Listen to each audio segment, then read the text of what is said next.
일단 종합정책 질의를 하루만 한다는 것은 있을 수가 없는 일입니다. 지금까지 예결위 질의에서 종합 질의를 단 하루만 한 경우는 코로나 이외에는 없습니다. 코로나 때는 방역 수치상 여러 사람이 한 군데 모여 있는 것을 가능하면 줄여야 됩니다. 그래서 어쩔 수 없이 하루를 실시한 것입니다. 지난번 1차 추경 때도 종합 질의를 이틀 동안 실시했습니다. 1차 추경에 지금 2배가 넘는 30조 원이 넘는 추경 예산을 심의하면서 종합 질의를 단 하루만 실시한다. 왜 그렇게 합니까? 우리가 국회에서 심의하는 것을 방해하기 위해서 그렇습니까? 그렇게 합니까? 그 다음에 질의 시간도 지금 일방적으로 예결위원장이 10분으로 공지를 했습니다.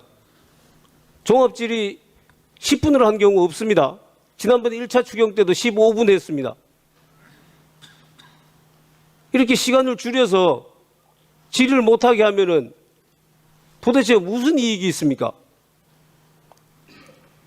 7월 4일까지 처리하라라는 이재명 대통령의 일정에 맞추기 위해서 예결위원장이 거기에 들러서는 겁니까? 지난번 시정연설 때 이재명 대통령이 얘기를 했습니다. 야당에게도 예산에 대해서 충분히 얘기를 하시라고 얘기를 했습니다.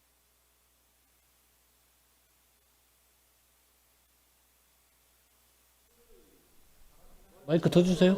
네, 마이크 더 켜드리세요.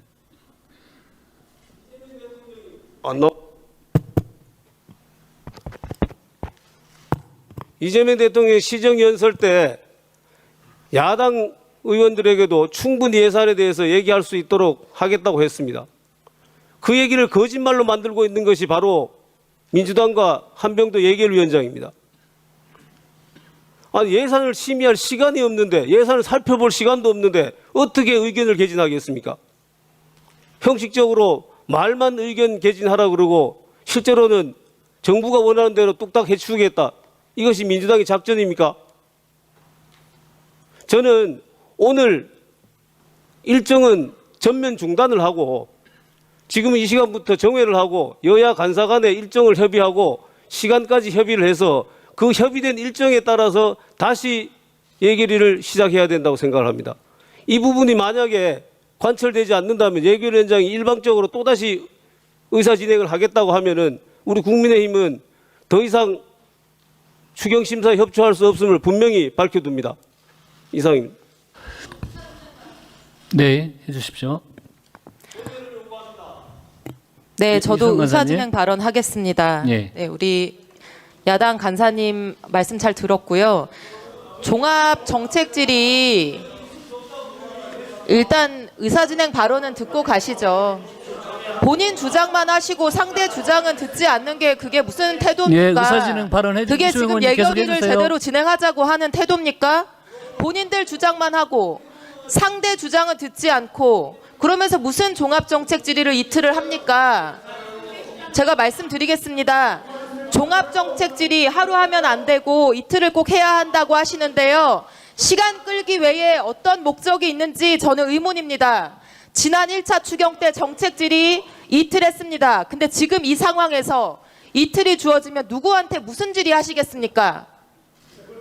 진짜 궁금합니다. 저 자리에 앉아 계신 분들 보이십니까?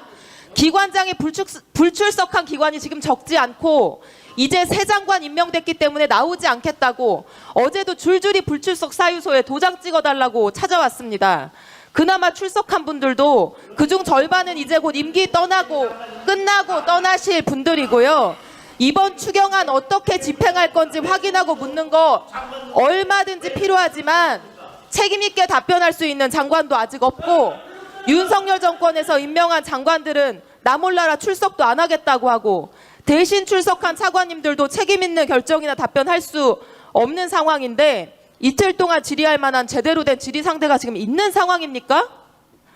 지금 민생이 벼랑 끝이라서 정권 바뀌고 장관도 임명되지 못한 상태에서 추경하는 특수 상황 아닙니까? 민생 이렇게 망친 게 도대체 누군데 이렇게 적반하장하는 태도를 보이는 겁니까? 이런 상황에서 정부에 대한 정책 질의 이틀이나 하는 게 무슨 의미가 있다는 것인지 아니면 정말 질의가 아니라 그냥 새 정부의 추경안이 못마땅해서 시간이나 더 끌어서 방해하겠다는 것이 아닌지 저는 정말로 궁금합니다. 그리고 이렇게 시간을 끌면 그 피해는 고스란히 국민들에게 갑니다. 어제도 저희 지역에 식당 사장님 한 분이 다가오셔서 소비 쿠폰 언제 지급되냐고 물으셨습니다. 몇 달째 손님이 없어서 근근히 버티고 있는데 그것만 기다리고 있다고 합니다. 아마 비수도권은 더 심각할 겁니다. 그분께 제가 말씀드렸습니다. 어떻게든 이번 주 안에 반드시 국회 통과시켜서 오래 기다리시지 않게 해드리겠다고 했습니다. 국민의힘 의원님들도 지금 퇴장을 하셨지만 부디 협조해 주십시오. 의원님들 지역구에도 정부의 조치를 몇 년이나 목 빠지게 기다리고 지금 폐업을 앞두고 있는 소상공인들 자영업자 계시지 않습니까? 부탁드립니다. 이상입니다. 예.